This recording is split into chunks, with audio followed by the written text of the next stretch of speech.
Hello and yes, welcome back to another video, guys. Now that's right, today we're going to be doing another one of my end of the month videos. Now there are a couple differences. I've actually changed the name of this series purely because I thought it'd be a bit more catchy like this instead of just going, what I watched in blah blah blah. So now we've got monthly roundup, movie roundup video, whatever. And then of course, March of 2022. Yeah, actually, I had to think about a year. Yeah, that's great, isn't it? And yeah, got a haircut as well. It's very short. Very short. Not really my thing, so I don't really like it much, to be honest. But anyway, here we are. We're rolling. We're going to do it. So yeah, I watched about 30 films that I'd never seen before throughout the month of March. So we got quite a few to go over here. A lot more than last month. So I'm going to get started. I'm going to move over here. I'm going to scooch so we can see the lovely movie posters as they come up as we talk about each film. Some of these films are going to go quick on. Some of them I might want to spend a bit more time on. And remember, guys, these are films I've never seen before. I don't do rewatches here. And yeah, this is just my opinion. So, hey, if you disagree, fan dabby dozy. What can we do? What can we do? We live in a society, a democracy. I don't know where I'm going with this. I sort of started quoting The Joker, one of the most overrated scripts ever, and here we are. Anyway, let's get started. I'm proper rambling. The first film up I watched in March was Against the Ice. Now, I saw this film advertised on Netflix. I thought this looks very cool. I like a lot of the actors in it. And it's a strange movie. I love, it's set in like 1911 or 1912, and I just love that period of time. I love the setting of this movie. It looked gorgeous. And I had a lot of good actors. There was a lot of really good things going for this movie. Unfortunately, it's kind of boring at times. There are some really good elements to this, and I found with this movie, the way I described it is every time something good or really exciting happens, something really boring would drag this movie down. So overall, yeah, it didn't really particularly do much for me. Even though there was a lot of good stuff in it, there was just also a lot of meh kind of stuff. I'm going to give this film a 5.5 out of 10. Then we have The Batman, which I'll be quick on because I've reviewed it in so much detail. I've spoken about this film so much over the last month. I've bought so much to do with this movie. I got a free poster at the cinema. I bought a huge statue of the Batman. I've pre-ordered the Mondo vinyl soundtrack. I am in love with this movie. Now, when I reviewed it, I'd only seen it the once. I think I gave it a 9 or a 9.5 out of 10. I thought it was absolutely incredible. Now, I want to say this about the movie. I've seen it twice now, and I've really had a lot of time to think about it, and I think this is the best film I've seen of the last 4 years, and I genuinely mean that. I am a big comic book movie fan, even though I can definitely appreciate that a lot of them that come out aren't great. But this one here, I think this is the best comic book movie we've had since Spider-Verse. I'm going to say Spider-Verse. This is the best comic book movie since then, without a doubt in my mind, because it's dark, it's gritty, the pacing is flawless. I know some people keep saying they think it should be trimmed down. I don't think there's any filler in this movie. I think the score is incredible. I think Robert Pattinson's portrayal is fantastic. The villains are all amazing. The Riddler's great. Catwoman's fantastic. It feels like a comic book city. It's probably the most comic accurate Gotham Batman we've had. I think this film is pretty flawless, I'm going to be honest with you. It's very rare I do this. I'm going to give it a 10 out of 10. I've seen it twice, and I just fall in love with it every little bit more. Every time I think about something, they release a Joker deleted scene, and I love the design of him. I love the scripts around it. I love the actor they've picked. Everything to do with this movie is so spot on. I think we've witnessed a modern masterpiece. I really believe it. And I'm so excited to watch it a third, fourth, fifth, sixth. I'm going to watch this film so much. I'm truly in love with it. Yeah, I think it's fantastic. The Batman is fantastic. It might even be the best Batman film. The Dark Knight is pretty fantastic, but it's really on that level, I think. Okay, next up, we've got Marry Me. I watched this purely for Owen Wilson. I love Owen Wilson. They've got Demi... No... I'm not even sure on the singer's name off the top of my head. It shows how good I am with modern singers. Yeah, this film, it isn't very good. It's got a lot. To be honest, the worst thing about it is the whole concept, which you see in the trailers. You know, she marries a stranger in the audience because she's pissed off because she just found out her soon-to-be fiance is cheating on her. So as soon as she could get past that, it's alright, I guess. I'm here for Owen Wilson. I love that man. But yeah, the film isn't great. I'm going to give it a 4 out of 10. Then we have Batman 66. I had to watch this film because I was doing a Batman ranking after I saw the new Batman movie. Yeah, this film is not very good. I can appreciate the time it was made in, and comic book movies were very different back in the 60s. In fact, there really wasn't many comic book films coming out anyway. And I get the fact that they're going for more the serial, cartoony type style of Batman, which for this film works, but for me, it was just too much. It was too much. Like the shark scene where he's fighting the shark, and there's a bit where he's running around with a bomb over his head and he wants to chuck it in the water, but then there's like a little pool of ducks, and it's like, just chuck it next to them or something, Batman, come on. Yeah, Robin every 5 seconds is going, holy mackerel, holy cow, holy this, holy that, holy, holy, holy. Yeah, the film just wasn't very good. I tried to be open-minded because I know that this film was made in, as I say, 66. It's an old movie, but yeah, it just wasn't very good. I'll give it a 4 out of 10. Then we have Black Light, which is the new Liam Neeson film, and I've seen it advertised. I think it's going to Prime. I've seen it advertised a lot lately. How do I describe this film? Because the thing with Liam Neeson is he does do a lot of the samey type roles. Every now and then he will still break out and do something different, but he does a lot of action films now, as we all know, since Taken. And to be honest, some of them are actually quite good, I think. There are some that I do enjoy. There are a couple that sneak through, like Non-Stop or A Walk Among the Tombstones, which I do enjoy. This one was so bad. Like, it was so boring. I can't even remember what the plot was. I thought it was so uninteresting. None of the side characters were good. Liam Neeson, this is the first one where I'm like, he just looks like he doesn't want to be here, to be honest. All the others, you could kind of tell he's having fun. This one, he didn't look like he wanted to be there. It was so grey and ugly to look at. The action was sloppy. I'm going to give this film a 3 out of 10. I thought it was really quite bad. Then we have Big Gold Brick, another new film. I watched this because I saw Oscar Isaac's name plastered all over the poster. And the lead actor in it, the older guy, I've only seen him in a couple movies, but I always enjoy him. I want to say this is the worst film I think I'm going to see of 2022, but Texas Chainsaw Massacre happened, and, you know, Morbius is looking fantastic. Big Gold Brick, I'm pretty sure the writers of this movie were on some serious drugs. I want to know where they got them, because they sound amazing. Yeah, this is such a strange movie. I should have known when I saw Megan Fox's name on the cast list that it wasn't going to be great. But I just thought Oscar Isaacs, I just kept thinking about him, and I was like, do you know what? It's got to be decent. It's one of the worst films I've ever seen. The lead, the younger lead guy with the long hair, gives one of the worst performances I've ever seen in a movie.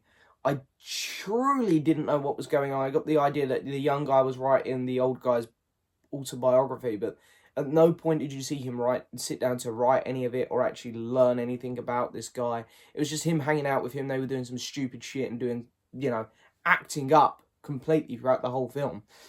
Oscar Isaacs is only in it for 2 minutes, and he doesn't really give a very good performance. The film was just truly, truly terrible. I'm going to give it 1 out of 10. Then, Family Plot. This is the last film in my Alfred Hitchcock box set, and I'm sad to report it wasn't great. Alfred Hitchcock started so strong for me. I loved his 40s and 50s movies. I think he truly is one of the best directors of all time because of the films he made during that era. But the late 60s going on into the 70s, I struggled with a lot of them. Sort of after Psycho and Birds, I just really found like his films dwindled for me. I probably haven't seen the right ones. There's still some other great ones out there, I'm sure. But yeah, Family Plot was just very... Yeah, I sort of started having interest in it. I was like, yeah, this is okay. And then it sort of just lost me halfway through. And I found it a bit boring. It wasn't terrible, though. There's definitely some enjoyable factors to it. I'll give it a 6 out of 10.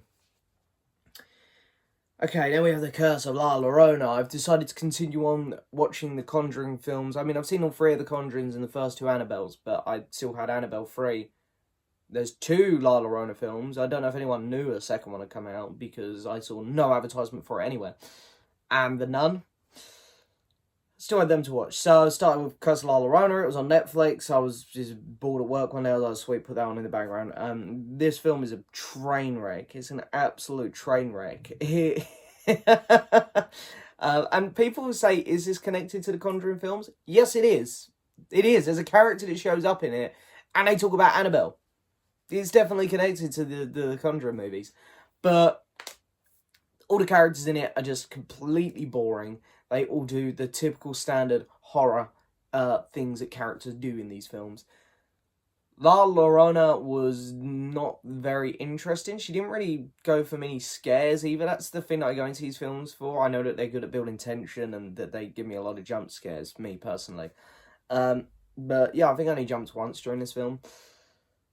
It's just such a boring plot as well. It's like there's no originality to it. It is your bog standard modern Hollywood film, and it's why some people have fallen out with modern horror because of films like this. I think it's just meh. I'll give it a 4. I was gonna go 3.5, but I'm gonna go 4. I'll be a bit kind. Next up, we got No Exit. This was a Disney Plus original film, and oh my god, this was another. I feel like I'm just ragging on movies today. There are some good films that we're going to get to, guys. This film was just so forgettable. I don't think any of the actors put in very good performances. It was so dark, I couldn't see what was going on half the time.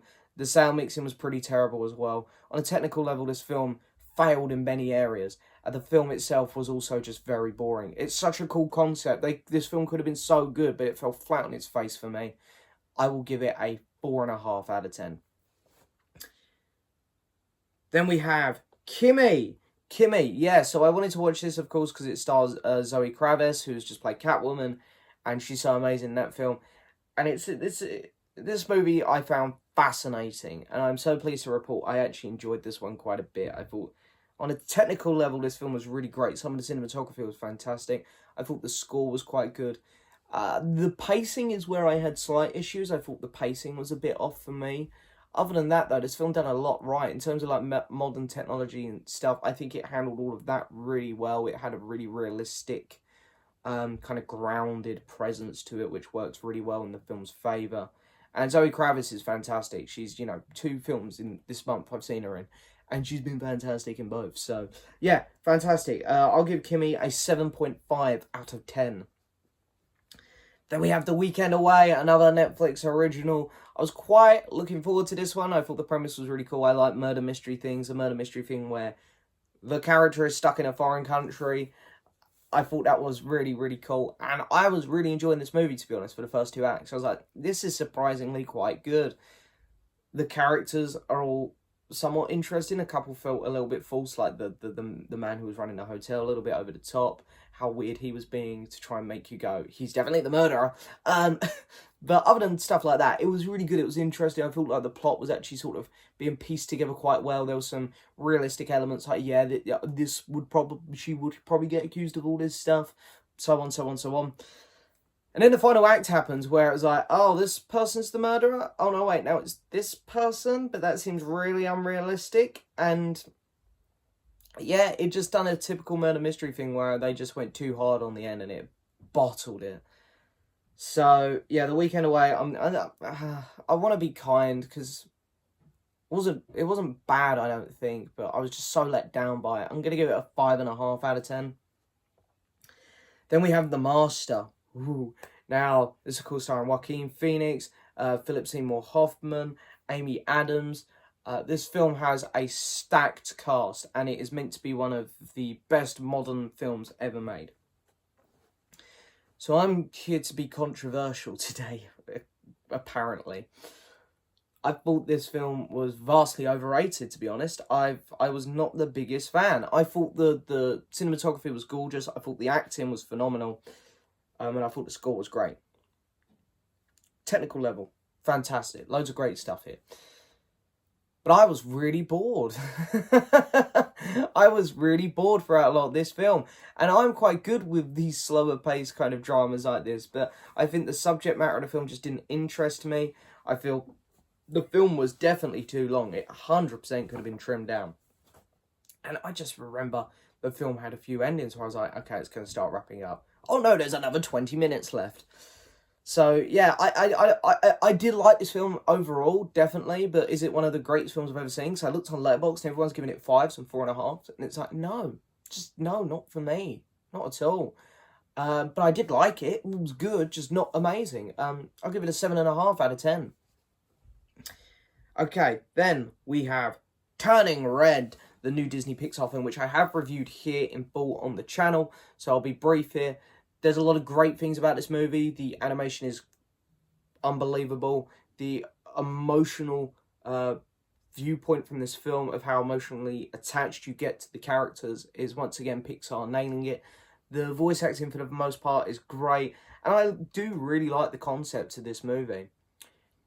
Just, I think, talking about the concept of this movie, that's where the film kind of falls apart. I don't think a lot of it is super well executed. Like, at the end, I felt like I was watching a full-on kaiju Godzilla type movie, and it really didn't fit the rest of this film. There's a couple little plot points that definitely didn't add up to me, but overall, it was very good. It was better than I expected after the trailers, to be honest. And it's weird, because it's set during my childhood era. It's like the early 2000s. I barely got any nostalgia for it. I really think they could have played that stuff up a bit more. So, yeah, but I still liked it a lot. I'm going to give it a 7.5 out of 10.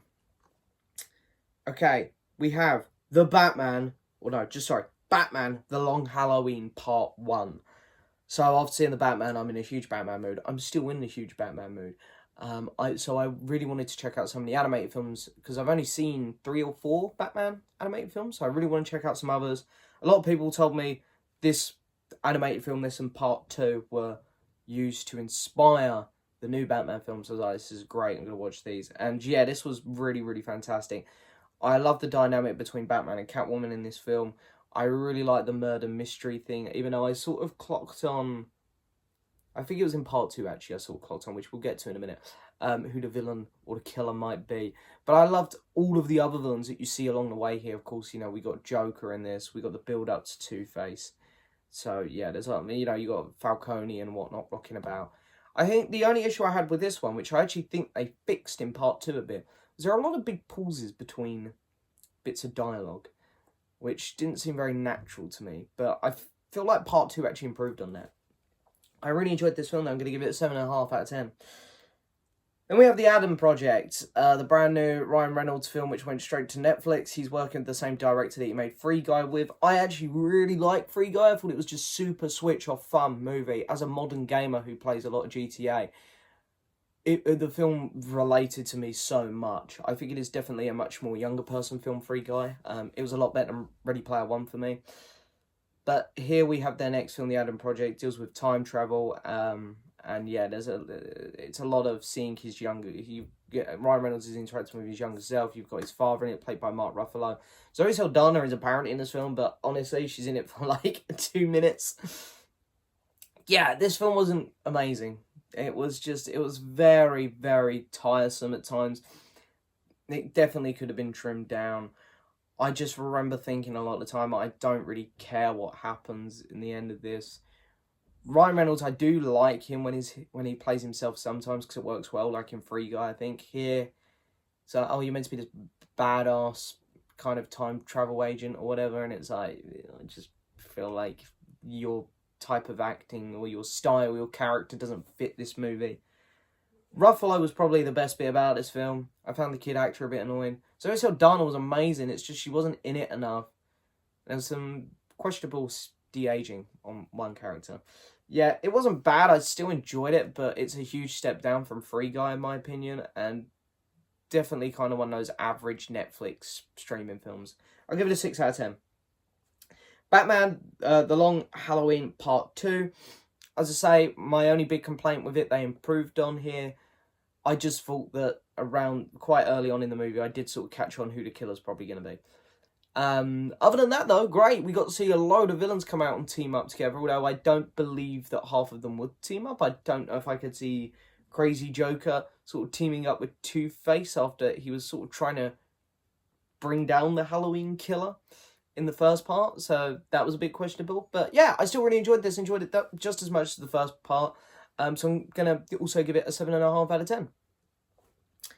Then we have Coda. So I've been trying to watch all of the films going up for Best Picture. It's the Oscars tonight, even though I think this video is going to go up after the Oscars.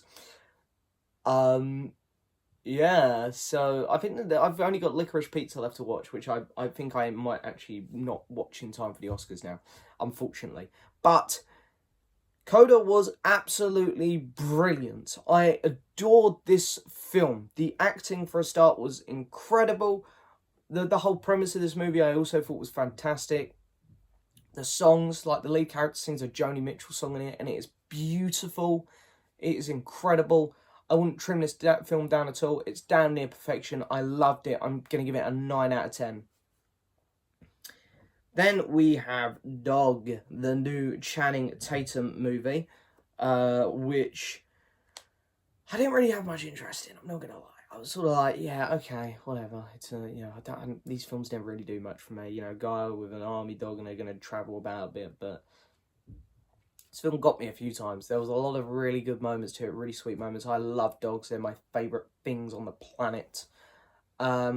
So that just seeing him try and get along with his dog was fantastic. There's some bits where, he's sort of learning to train with her. And it's really sweet to watch. It really is.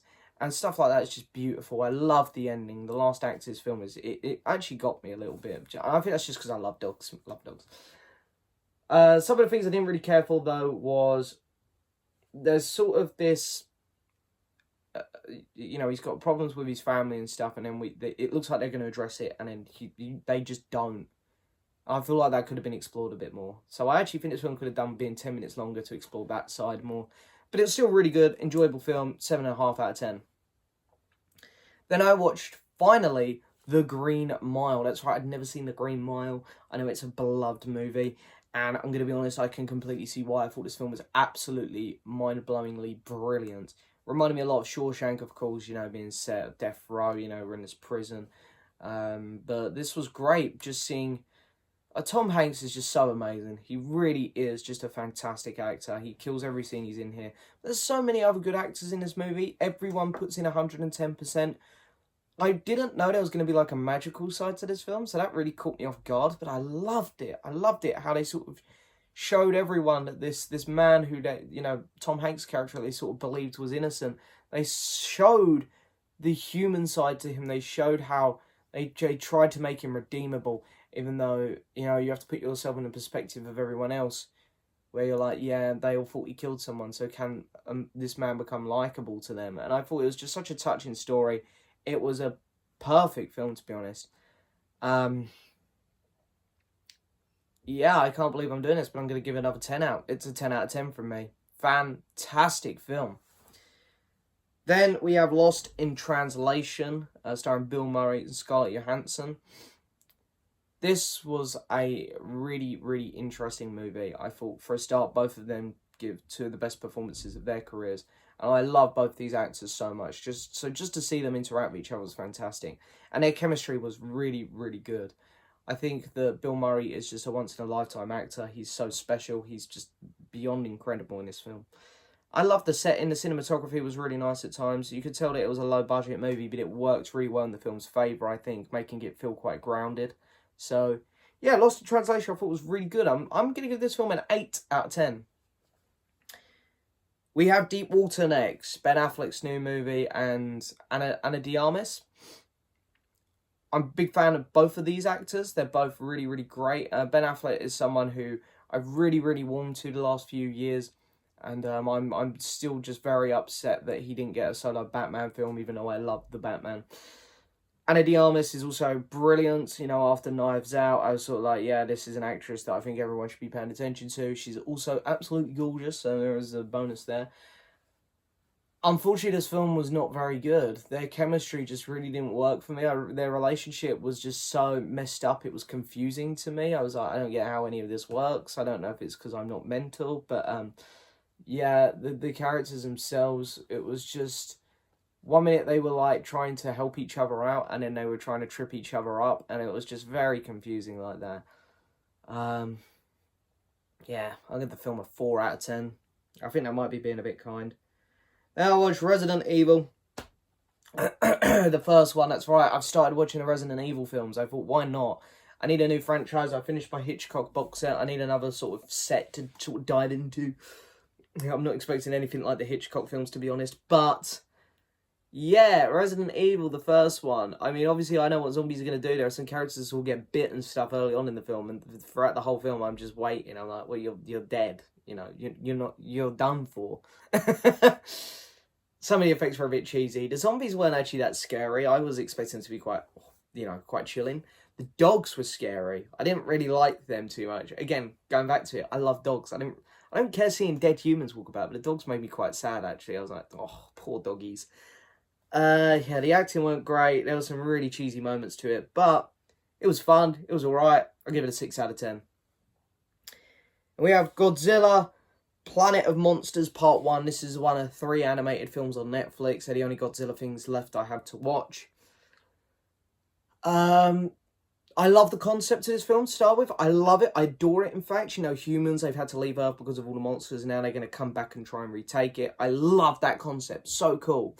You know, I'm guessing there's a lot of monsters down on Earth. You know, all the ones like, like Mothra and stuff. I'm guessing they're all there. Even maybe Kong. But Godzilla, of course, is the king. He's the top dog. And I thought, this is so cool. This is a great concept. I love the animation style. Let's do it. The film was quite bad. It was so boring. So boring. None of the characters were interesting. There were like planks of wood walking about. There's barely any kaiju action. And when there is, it's just not very good. And whenever Godzilla's on screen, which, by the way, is very little, he doesn't have the presence that I wanted him to have. He doesn't feel massive. He doesn't feel grand. I really wanted this one to be great because it had so much going for it, but it fell flat on its face. I'm going to give it a 3.5 out of 10. Then we have Fresh, a new Disney Plus film, which I have seen a little bit of controversy about. Some people love it, some people don't. I've seen some people saying it's very average. I've seen people all over the board on this movie. I am so happy to report I am in the camp, which is going to say I thought it was amazing. I thought it was really good. I honestly did not really care for the first 20 minutes. I was like, oh, it's going to be... Because I had no idea going into it. I was like, this is just going to be a romance film. I mean, I love the 2 leads. They're both doing such a good job. I was like, oh, this is going to be a box standard romance film. And then, wow, what the hell? This film took a really weird turn, and I don't even know how to describe it. I don't want to spoil it, because if you haven't watched it, I'd quite like for people to go into this one, without not knowing the plot. I think that would be really great. So, I'm not going to spoil it, but yeah, it really just goes for an absolute mind-boggling story with this one. And all the actors do such a great job. I love the music they use for it, the choices. Everyone's having a great time. I'm going to give this film an 8 out of 10. I thought it was really awesome. Then we have Windfall, another No, this one's Netflix. Yeah, sorry, Netflix. The other one was Disney Plus, which also has a great premise to it. It is about a couple who come home while they're being burgled, and the robber then sort of decides to stay with them. You know, he's like, right, I'm going to have to hold you hostage now, you've seen me, blah, blah, blah. And the story just sort of evolves from there. And it's about the dynamic between these 3 characters. You've got a couple whose relationship isn't great, and now they've been forced into this very uncomfortable, hard situation. And it's just fascinating to see how this story develops. I think where the plot falls flat a little bit is, I think, some more backstory on the couple's history would have been good. But other than that, I think this film works really well. All 3 actors do a fantastic job in it. Also, I want to say the score was really good in this film. The score was really great. I love the setting as well. And I thought the pacing was really good. Worked really well for this film. I'm going to give this film a 7.5 out of 10. Then, where are we at? We have Cheaper by the Dozen 2022. That's right, they made another Cheaper by the Dozen. I really like the first Cheaper by the Dozen. I grew up with it. Second one's not so good.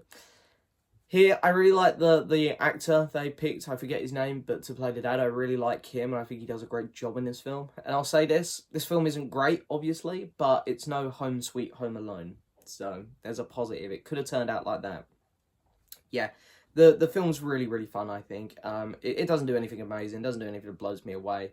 It doesn't do anything that makes me want to watch it again, to be honest. It is what it is. You sort of know what you're getting into with this type of movie. But it's fine, you know, it's okay. It doesn't really do anything to offend me. It is what it is. I'm going to give it a 5 out of 10. Then we have Batman Under the Hood. This was such a fantastic Batman film. I really didn't actually know who was under the Red Hood, because I knew a lot of people were taking up that mantle in the comics, and they even referenced the Joker doing it in this one. And I think that was one of the really, really good bits about it, was the guessing side of it. I just really loved how this story evolved, how all the villains felt so entwined in this story with Ra's al Ghul and the Joker. I thought it was great. Seeing Nightwing was awesome, seeing him not be Robin. So I'm not a huge fan on the Robin character. I much prefer him when he's Nightwing, so that was cool. And yeah, I liked the reveal of who was under the hood. I thought that was cool. The only real criticism I have with this film is I didn't think the guy who's voicing the Joker done a great job. I feel like you need to have a certain type of voice to do it. But yeah, I thought this film was really great. I'm going to give it a 7.5 out of 10. And we have Batman, The Dark Knight Returns, Part 1. So yeah, I was on a huge Batman roll, as you could tell. Yeah, so this is what Batman vs Superman was based off. And I can tell you now, this was a lot better. Even though you really get that in Part 2 more, the Batman v Superman side of things. Here it's great seeing an old Batman come out of the shadows to fight this new crime gang called the Mutants. Batman himself, he's older, he's stricter, he's in his big bulky suits, he drives a tank, he's just a bit of a maniac. I love all that stuff. Where I think this film falls flat is the Robin side of things again. You know, this girl sort of picks up the mantle of Robin. And Batman just sort of lets her, even though he's lost people in the past. And it's like, yeah, you could just be Robin. It's like, really? Okay. And then, again, she's got all these skills instantly. And it's like, did you do any training? So there's definitely some weaker moments to this one like that. But still really good. Overall, I'll give this film a 7 out of 10.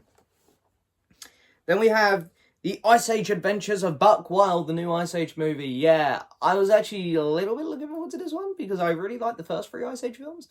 And they've gone with a new animation style here, which looks great at some points and looks cheap as hell at other points. It's a very unusual style. And when the film opened up, before they went to the Lost World, I was so actually enjoying it because they were referencing stuff from the first 3, and I was like, oh, nostalgia. I'm really enjoying this. Then it turns out that the 2 possums are going to be the leads of the movie. So I thought it'd be Buck. It's actually the other 2 lead possums. And I was like, oh, these 2 are really annoying. Why couldn't it have been anyone else? Also, Scratch isn't even in this movie. What the hell? Anyway, then we go to the Lost World, sorry. And it's just a bore fest. Like, literally. I didn't care about anything that was happening. I much preferred it to Ice Age 4 and 5, though, I'll say. Because it wasn't as stupid. It felt a bit more grounded. So, yeah, it was better than those 2, I thought. But yeah, still not very good. I'll give this film a... I'm going to go 3.5. 3.5. And we have The Dark Knight Returns, Part 2. This is pretty much Batman v Superman animated, except it's a lot better. Other than maybe the fight. Just the one thing about Batman v Superman that works really well, I think. The fight is pretty awesome. It's just how they get there and everything sucks. Whereas here it's a lot better. It makes more sense. It's just, I don't know. It just works a lot better. I really love the outcome of this fight as well. Although one thing I'll say, I don't know, because this is going to be a bit spoilery if you haven't seen it. It's made to look like Batman and Alfred die at the end, and then Batman's got this whole underground army thing at the end, but Alfred doesn't pop up, so he just Alfred die?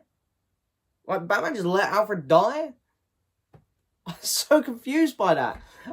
So other than that, but it was a really good movie. I really enjoyed this. Again, very similar to the first. That's the thing with these parts of Batman. I kind of enjoy them both equally. I mean, I'm sure they're just made back to back anyway. So I'm going to give this film 7 out of 10 as well.